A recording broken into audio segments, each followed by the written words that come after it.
যদি তুমি জীবনে বরকত পেতে চাও, সম্মান পেতে চাও, হৃদয়ের প্রশান্তি পেতে চাও, জেনা ব্যভিচার যেটা প্রেম দিয়ে শুরু হয়, জেনা ব্যভিচার যেটা প্রেম দিয়ে শুরু হয়, নজরকে হেফাজত না করার কারণে, চক্ষুকে নিম্নগামী না করার কারণে, চোখ দিয়ে যেটা শুরু হয় এটা তোমার শান্তি নষ্ট করবে, এটা তোমার রিজিক নষ্ট করবে, এটা তোমার এই শিথিলতা, হৃদয়ের সুকুন, প্রশান্তি, নীরবতা, এটাকে বলে কি স্থায়িত্বটা নষ্ট করবে, স্থিরতা নষ্ট করবে এটা।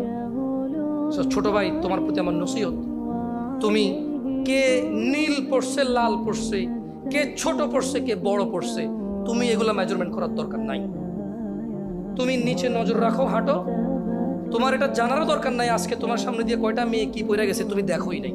তুমি নিচে হাঁটো, যথাসম্ভব তুমি যতটুকু নিচে দেখে হাঁটা সম্ভব তুমি তোমার চোখকে হেফাজত করো।